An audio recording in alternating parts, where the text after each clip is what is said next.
Bismillahirrahmanirrahim. Assalamualaikum warahmatullahi wabarakatuh.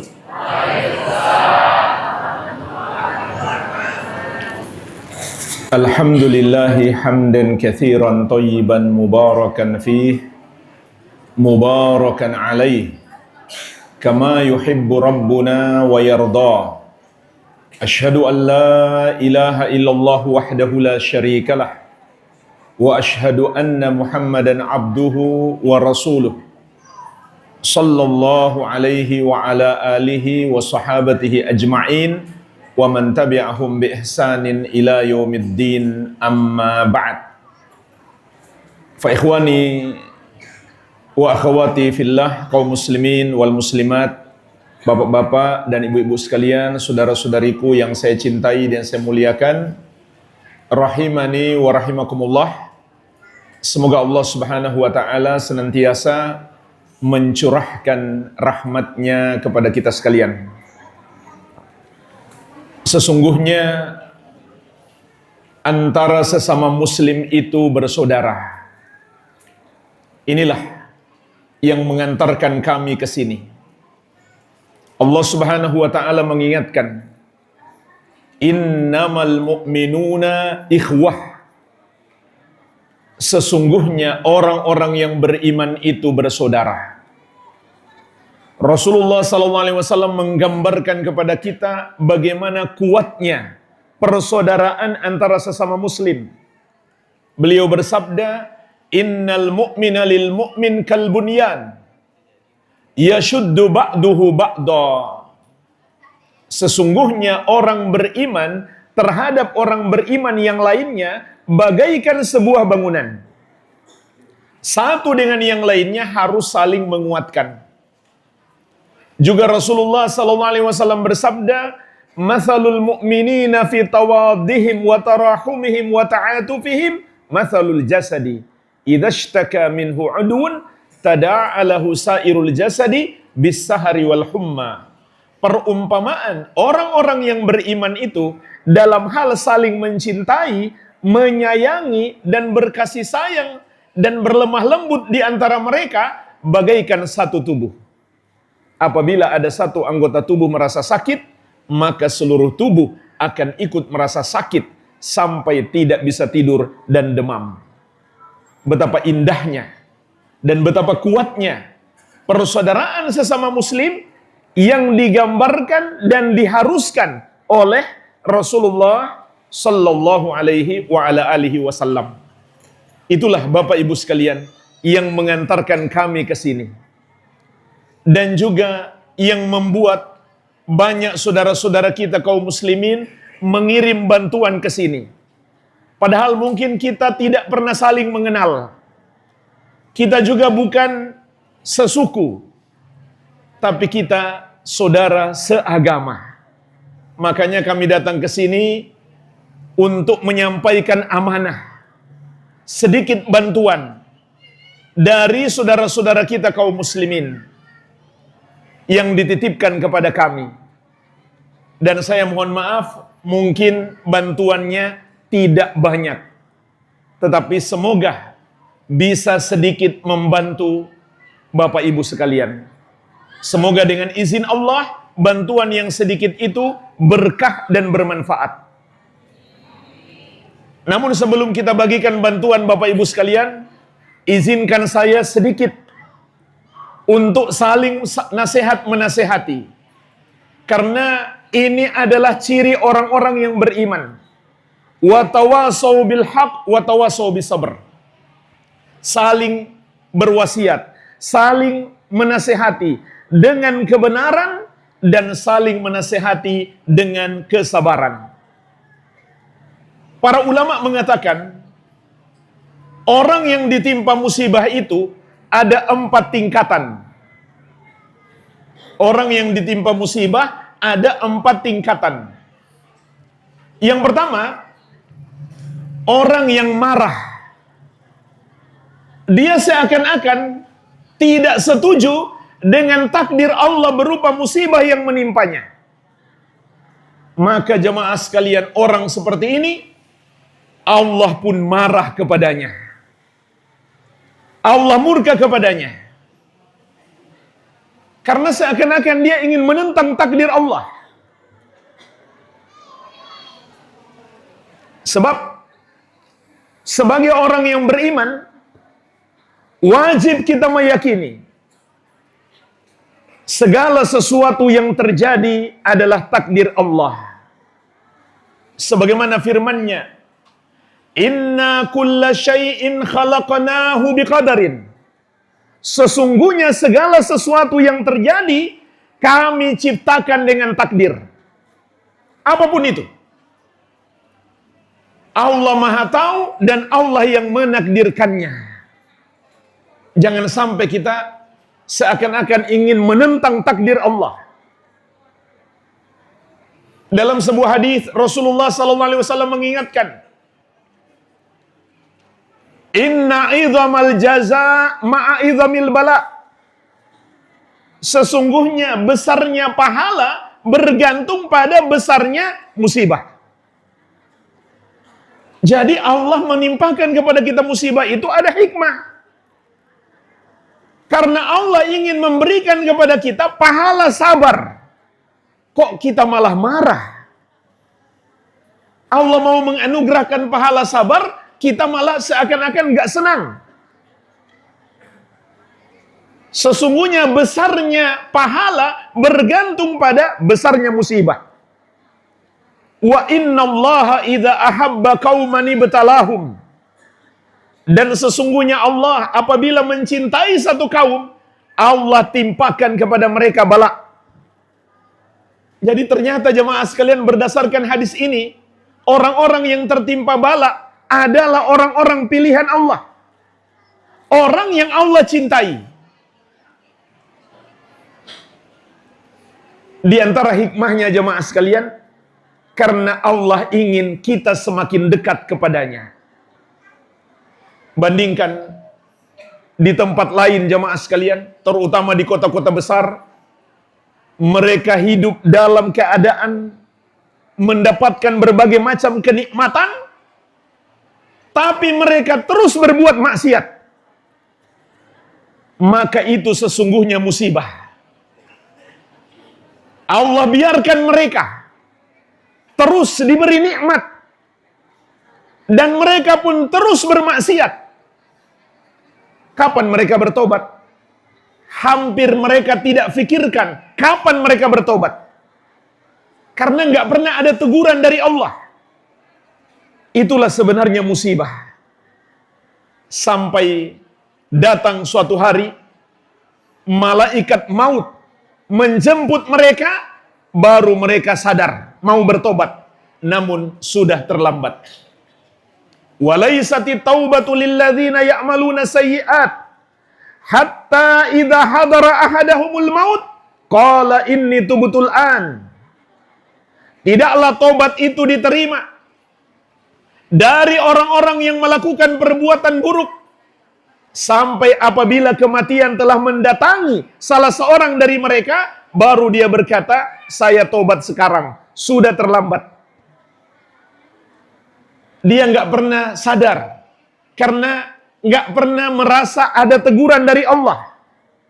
Karena hidupnya nikmat terus. Maka kita yang Allah berikan musibah, berarti menunjukkan Allah cinta kepada kita. Allah ingin mengingatkan kita agar lebih dekat kepadanya. Yang selama ini sudah dekat kepada Allah, Allah ingin agar lebih dekat lagi.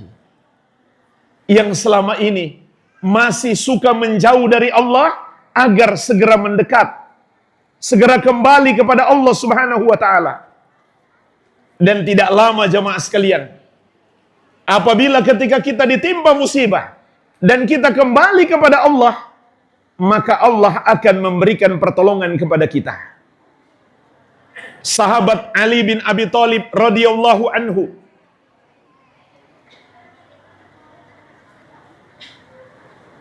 pernah mengatakan, "Ma nazala bala'un illa bidzambin wala rufi'a illa bitaubatin."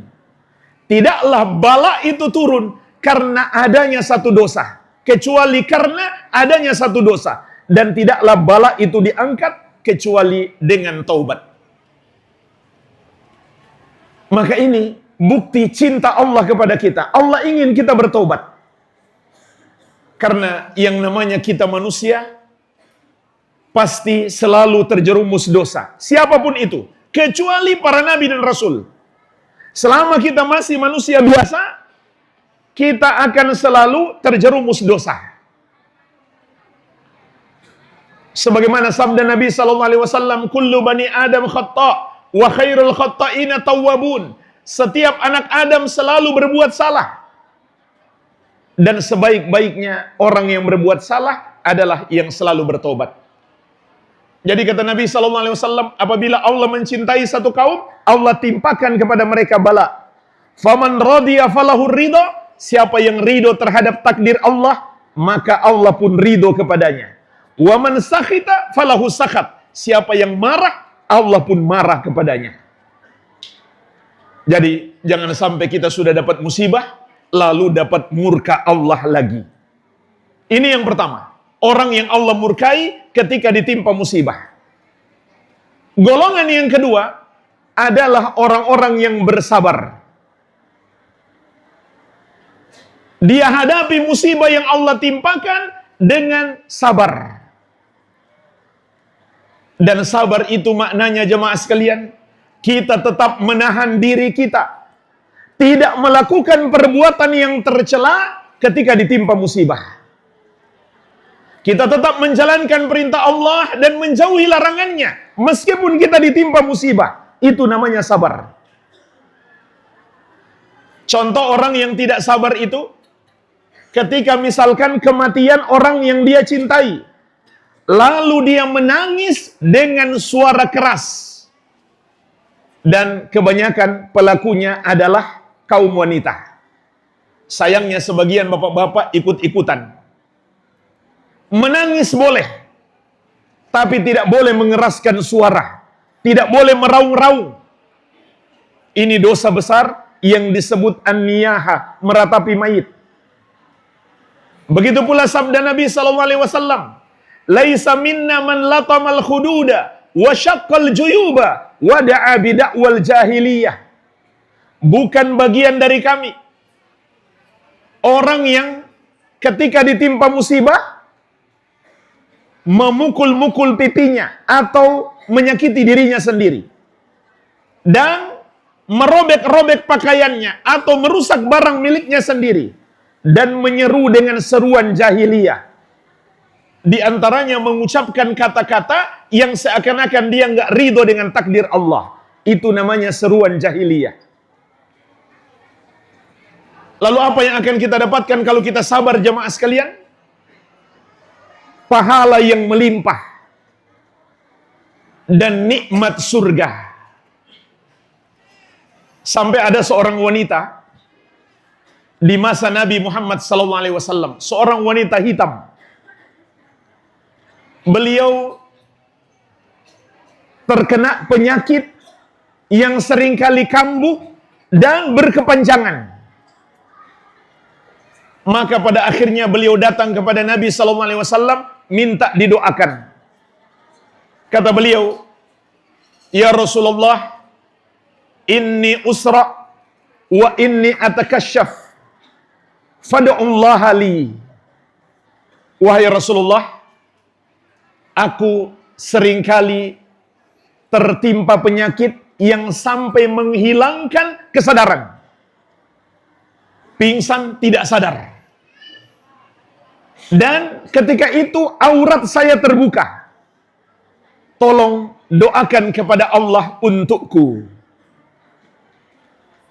Maka Nabi SAW menjawab,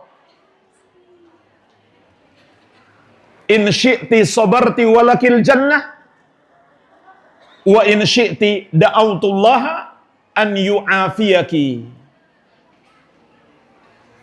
Kalau kamu mau sabar, meskipun terus sakit, maka bagimu surga. Tapi kalau kamu mau saya doakan, akan saya doakan kepada Allah agar Allah menyembuhkanmu. Jadi dikasih pilihan dulu oleh Nabi SAW. Mau sabar saja, balasannya surga. Atau saya doakan supaya sembuh. Tetap sakit, sabar, dan masuk surga. Atau saya doakan dan sembuh. Ternyata jamaah sekalian, wanita itu memilih apa? Qalat asbir. Dia berkata, kalau begitu ya Rasulullah, aku sabar saja. Nggak jadi pingin sembuh. Padahal penyakitnya parah. Tapi beliau memilih sabar karena menginginkan surga. Itulah yang harus menjadi cita-cita utama kita. Masuk surga. Bukan sekedar kebahagiaan di dunia ini saja. Dunia ini tidak seberapa. Tidak lama lagi kita semuanya akan meninggalkan dunia ini. Tidak ada yang tersisa. Tidak ada yang kita bawa mati. Kecuali amalan kita. Tetapi wanita ini mengatakan, Inni atakasyaf, fada'ullaha li an la atakasyaf. Namun Rasulullah Sallallahu Alaihi Wasallam, kalau aku sakit, auratku suka terbuka. Maka doakan saja kepada Allah agar aurat saya tidak terbuka. Padahal jamaah sekalian, kalau auratnya terbuka tanpa dia sengaja, tentu dia tidak berdosa. Tapi kenapa dia minta agar auratnya tetap tertutup meskipun bukan sengaja dibuka? Karena wanita solehah itu memiliki rasa malu yang besar. Bandingkan dengan sebagian wanita hari ini, seakan-akan sudah nggak punya malu membuka aurat keluar rumah. Bahkan joget-joget di medsos, di TikTok, memperlihatkan kemolekan tubuhnya. Seakan-akan nggak punya malu lagi. Jadi kata Nabi Sallallahu Alaihi Wasallam, kalau kamu sabar, bagimu surga. Makanya Allah mengatakan dalam Al-Quran, Innama yuwaffas sabiruna ajrahum bighairi hisab. Sesungguhnya pahala orang-orang yang sabar tanpa terhitung. Masih ditambah lagi dengan penghapusan dosa. Kata Nabi Sallallahu Alaihi Wasallam, ma min musibatin tusibul muslim illa kaffarallahu anhu biha khatayahu hatta syaukat yushakuha. Tidak ada satu musibah pun yang menimpa seorang muslim kecuali dengan sebab itu Allah akan hapuskan dosa-dosanya meskipun hanya duri kecil yang menusuknya. Sampai kata Nabi sallallahu alaihi wasallam, "Ma yazalul bala bil mu'min wal mu'minah fi nafsihi wa waladihi wa malihi hatta yalqallaha wa ma alaihi khati'ah." Tidak henti-hentinya musibah itu menimpa orang beriman yang laki-laki maupun perempuan, baik musibah menimpa dirinya atau anaknya atau hartanya, rumahnya musnah, sampai dia berjumpa dengan Allah tanpa membawa dosa sedikit pun. Hanya menderita sesaat di dunia, tapi di alam kubur mendapatkan nikmat. Setelah dia dibangkitkan, dia pun dimasukkan ke dalam surga tanpa ada dosa sama sekali. Terhapus dosa-dosanya karena musibah yang menimpanya. Oleh karena itu jemaah sekalian, orang-orang yang sedikit dapat musibah kelak di hari kiamat merasa iri kepada orang-orang yang sering ditimpa musibah. Mereka berharap seandainya dulu mereka di dunia juga dapat musibah. Karena melihat balasan dari Allah yang begitu besar bagi orang-orang yang sabar ketika ditimpa musibah. Bersabarlah dan mengharapkan pahala dari Allah. Ini tingkatan yang kedua. Tingkatan yang ketiga, ada lagi jemaah sekalian tingkatan yang lebih tinggi daripada sabar.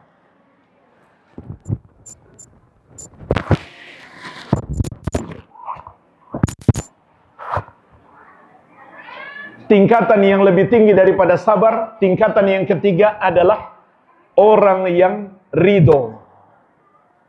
Artinya, dia menerima apa yang terjadi pada dirinya dengan lapang dada.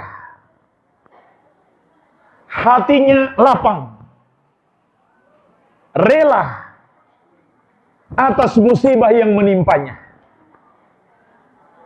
Maka tingkatan ini lebih tinggi daripada sabar. Sebab ada orang sabar, tapi hatinya masih berat menerima. Namun dia sabar. Sedangkan orang yang ridho, hatinya lapang, rela menerima, tingkatannya lebih tinggi. Sampai kata para ulama, ridho itu enggak wajib, tapi sunnah. Yang wajib adalah sabar. Karena ridho itu berat. Makanya orang yang sudah bisa mengamalkannya menunjukkan dia orang yang sangat bertakwa di sisi Allah. Ini ridho terhadap musibah. Cuma jemaah sekalian, ridho terhadap perbuatan Allah menakdirkan itu hukumnya wajib. Dan apabila kita ridho terhadap takdir Allah, maka Allah akan menambahkan hidayah kepada kita. Sebagaimana firman Allah Subhanahu wa taala, "Ma asaba min musibatin illa biiznillah." Tidak ada satu musibah pun yang terjadi kecuali dengan izin Allah. Tidak ada satu tetes air yang mengalir kecuali dengan izin Allah. Tidak ada satu dahan pohon atau satu titik lumpur yang hanyut di bawah banjir dan menimpa kita kecuali dengan izin Allah. Semua terjadi dengan takdir Allah. Wa may yu'min billahi yahdi qalbah.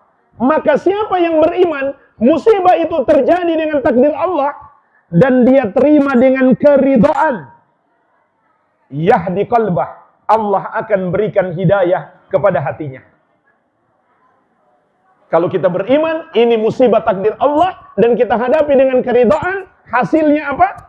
Allah akan berikan hidayah kepada kita. Oleh karena itu jamaah sekalian, hidayah itu juga harus diusahakan. Ketika kita ditimpa musibah, mendekatlah kepada Allah Subhanahu wa taala. Jangan malah menjauh. Mau tunggu musibah seperti apa lagi baru mau mendekat? Cukup musibah yang sudah menimpa kita sebagai nasihat dari Allah, langsung dari Allah kepada kita, bukan melalui orang. Ambil pelajaran, jangan tunggu musibah lebih besar untuk mengingatkan kita. Hendaklah kita jadikan musibah ini sebagai peringatan untuk kembali kepada Allah, untuk tambah mendekatkan diri kepadanya. Maka pasti Allah akan menolong kita jemaah sekalian. Allah berjanji, "Wa may yattaqillaha yaj'al lahu makhraja wa yarzuqhu min haitsu la yahtasib." Barang siapa bertakwa kepada Allah, maka pasti Allah berikan jalan keluar baginya. Apapun masalahnya, pasti Allah berikan solusi. Dan Allah akan berikan kepadanya rezeki dari arah yang tidak dia sangka-sangka. Wa may yattaqillaha yaj'al lahu min amrihi yusra. Barang siapa bertakwa kepada Allah, menjalankan perintahnya dan menjauhi larangannya, maka Allah akan memudahkan urusannya. Wasta'inu bis-sabri was-shalah. Minta tolonglah kepada Allah dengan sabar dan salat. Nabi kita Nabi Muhammad SAW apabila menghadapi persoalan berat, maka beliau lebih sungguh-sungguh melakukan salat. Salat jamaah sekalian, ibadah yang sangat agung.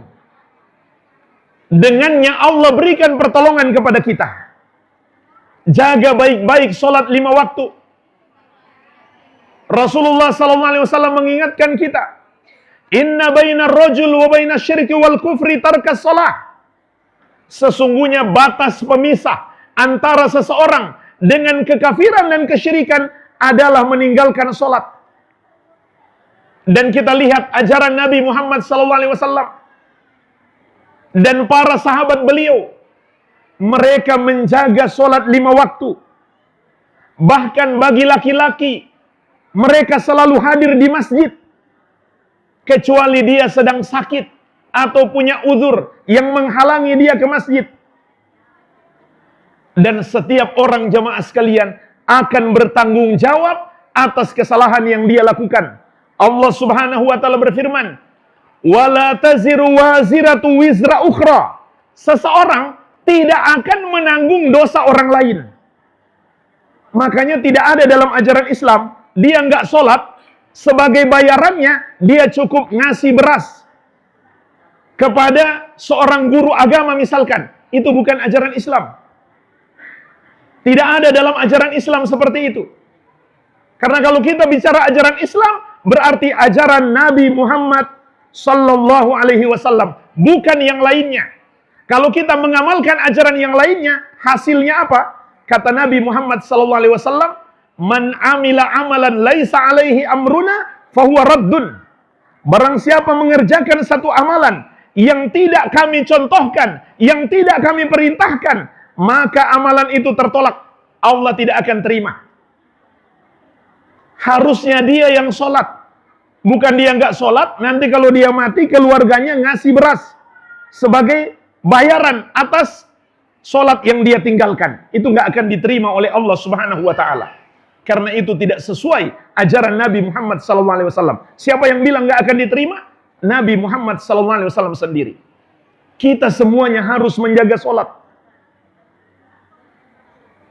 Nabi SAW juga mengingatkan kita, awwalu ma yuhasabu bihil abdu yaumal qiyamah min amalihi salatuhu. Idza salahat salaha sairu amalihi wa idza fasadat fasada sairu amalihi. Amalan pertama yang akan dihisap, diadili kelak di hari kiamat adalah salat.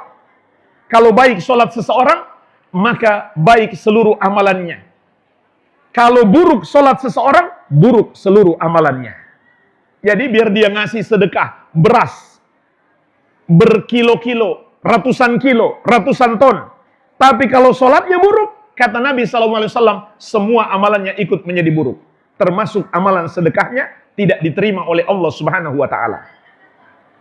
Dan yang paling penting jemaah sekalian, agar Allah menolong kita adalah kita mentauhidkan Allah.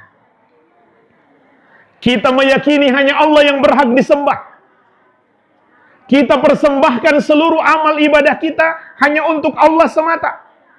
Dan jauhi perbuatan dosa syirik. Inilah sebab utama Allah menolong kita. Dan inilah amalan Nabi Yunus alaihissalam ketika ditelan oleh ikan. Lalu dibawa ke kedalaman samudera. Hidup dalam kegelapan di perut ikan. Maka amalan Nabi Yunus alaihissalam, beliau ucapkan zikir yang mengandung tauhid. Hendaklah kita perbanyak doa ini. La ilaha illa anta subhanaka inni kuntu minadz zalimin. Mudah dihafal ya Bapak Ibu sekalian. Cuma 3 kalimat. Pertama, la ilaha illa anta. Artinya, tidak ada yang berhak disembah kecuali Engkau ya Allah. Subhanak, maha suci Engkau. Inni kuntu minadz zalimin. Sesungguhnya aku termasuk orang-orang yang zalim. Artinya beliau menyatakan bertobat. Lihat jemaah sekalian 3 kalimat ini. Yang pertama, pernyataan tauhid. Pernyataan keimanan. Hanya Allah yang berhak disembah. Karena hanya Dia yang maha kuasa. Yang menciptakan kita. Yang memberikan rezeki kepada kita. Yang mencurahkan segala kenikmatan. Yang maha mampu menimpakan musibah dan malapetaka kepada kita. Hanya Allah yang satu saja. Maka hanya Dia yang berhak disembah. Kalimat yang kedua, subhanak, maha suci Engkau. Apa arti kalimat ini jemaah sekalian? Artinya, Engkau tidak pantas dipersekutukan. Makanya dalam Al-Quran, subhanallahi amma yusyrikun. Maha suci Allah dari apa yang mereka persekutukan. Oleh karena itu jemaah sekalian, jauhi perbuatan dosa syirik. Contoh perbuatan dosa syirik itu, berdoa kepada selain Allah. Apalagi sampai meyakini di tempat tertentu ada penguasa selain Allah. ada penunggu selain Allah. Ini keyakinan syirik. Dosa terbesar yang paling Allah murka.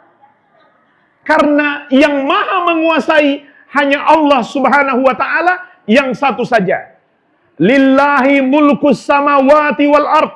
Wa huwa ala kulli syai'in qadir. Milik Allah kekuasaan langit dan bumi.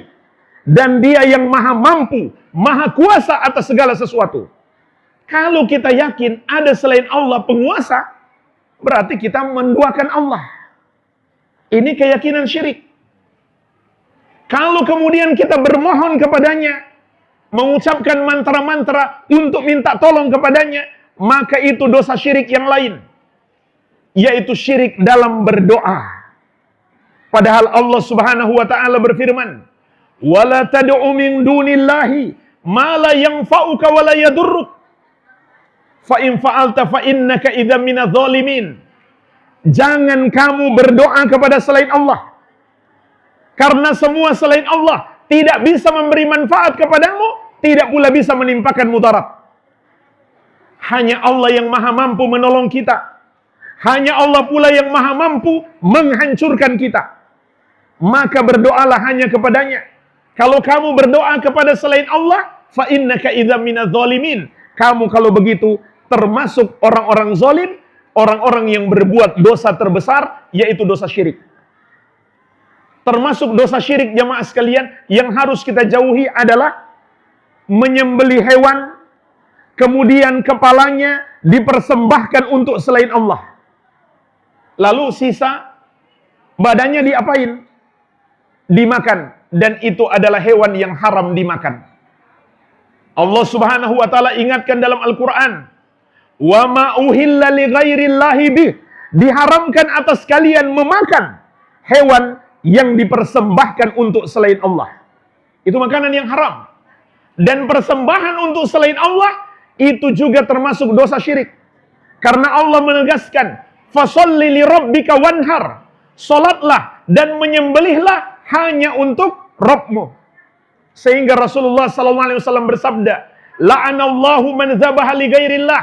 Allah melaknat orang yang menyembelih untuk selain Allah. Bukankah kita setiap tanggal 10 Dzulhijjah menyembelih hewan kurban untuk Allah? Maka seharusnya kita paham, menyembelih itu ibadah, sehingga nggak boleh kita menyembelih untuk selain Allah. Jauhi dosa-dosa ini jamaah sekalian. Saya beri satu contoh lagi, termasuk dosa syirik. Percaya kepada benda-benda. Percaya kepada jimat-jimat. Percaya ada cincin, atau gelang, atau kalung. Bisa mendatangkan manfaat, atau menolak mudarat. Maka Rasulullah SAW bersabda, "Man 'allaka tamimatan faqad asyrak." Barang siapa menggunakan jimat, maka dia telah berbuat syirik. Kalau saya berikan contoh masih sangat banyak jemaah sekalian, harus kita pelajari. Alhamdulillah saya dengar di sini sudah ada kajian Ustadz Abu Dihyah, hafizahullah. Saya harap jemaah sekalian semangat belajar agar tahu mana dosa syirik untuk kita jauhi. Agar tahu mana ajaran yang sesuai petunjuk Nabi Muhammad SAW dan mana yang ternyata tidak sesuai petunjuk beliau, meskipun banyak orang melakukannya. Banyak orang mengamalkan, belum tentu sesuai petunjuk Nabi Muhammad SAW. Harus dibuktikan apakah ada ayatnya atau hadisnya, barulah kita yakin itu adalah ajaran Nabi Muhammad sallallahu alaihi wa ala alihi wasallam. Maka dengan kembali kepada Allah, mentauhidkannya dan tidak mempersekutukannya, pasti Allah memberikan pertolongan kepada kita. Yang keempat, yang terakhir jamaah sekalian, orang yang ditimpa musibah dan dia bersyukur. Jadi ini orang yang betul-betul spesial. Ketika ditimpa musibah, bukannya sedih, malah gembira. Malah bersyukur, senang dia dapat musibah. Kenapa? Karena dia tahu di balik musibah itu ada banyak kebaikan. Makanya dia bersyukur. Sebagai penutup jemaah sekalian, ada satu hadis. Rasulullah SAW berbicara tentang seorang ayah atau seorang ibu yang tertimpa musibah besar, kehilangan anak. Ini tentu sangat menyedihkan setiap orang tua. Tapi kalau kita hadapi sesuai dengan petunjuk dari Allah dan Rasulnya, itu akan berbuah kenikmatan. Rasulullah SAW menyampaikan dalam sebuah hadis qudsi. Kata beliau, idza mata waladul abdi, qala Allah Ta'ala li malaikatihi. Apabila wafat anak seorang hamba, maka Allah berkata kepada para malaikatnya, qabattum walada abdi. Kalian sudah mengambil anak hambaku. Fayaquluna na'am. Malaikat berkata, ya. Allah Subhanahu wa Ta'ala berkata lagi, qabattum samarata fuadi. Kalian telah mengambil buah hatinya. Jadi anak itu disebut buah hati dari hadis qudsi. Fayaquluna na'am. Malaikat menjawab, ya. Wa madza qala abdi? Lalu apa yang dikatakan hambaku tersebut? Tentu Allah Maha tahu apa yang dia katakan. Tapi Allah ingin mengajari kita apa yang dia katakan. Malaikat menjawab, hamidaka wastarja. Dia mengucapkan alhamdulillah dan inna lillahi wa inna ilaihi raji'un. Jadi sebelum inna lillahi wa inna ilaihi raji'un, dia ucapkan alhamdulillah. Dia bersyukur atas nikmat yang Allah berikan. Padahal itu musibah. Tapi dia yakin di balik musibah itu pasti ada nikmat Allah. Makanya dia ucapkan alhamdulillah. Begitu pula dia yakin perbuatan Allah menakdirkan musibah adalah perbuatan yang maha baik. Makanya Allah pantas untuk dipuji. Barulah dia berkata, inna lillahi wa inna ilaihi raji'un. Sesungguhnya kami milik Allah dan kami akan kembali kepada Allah. Maka Allah berfirman, ubnu li abdi baitan fil jannah wasammuhu baital hamdi. Wahai para malaikat, bangunkan untuk hambaku tersebut rumah di surga dan namakan rumah itu sebagai rumah alhamdu, pujian kepada Allah. Jadi Allah sudah menjamin dia masuk surga. Sudah ada rumahnya di surga. Semoga kita semuanya Allah berikan rumah di surga. Inilah Bapak Ibu sekalian yang bisa saya sampaikan. Semoga bermanfaat. Lebih dan kurangnya saya mohon maaf. Yang benar datangnya dari Allah, yang salah dari kebodohan kami dan dari syaitan. Kita mohon ampunan kepada Allah. Subhanakallahumma wa bihamdik, asyhadu an la ilaha illa anta, astaghfiruka wa atubu ilaik. Sallallahu ala nabiyina Muhammadin wa alihi wasallam. Walhamdulillahi rabbil alamin. Wassalamualaikum warahmatullahi wabarakatuh.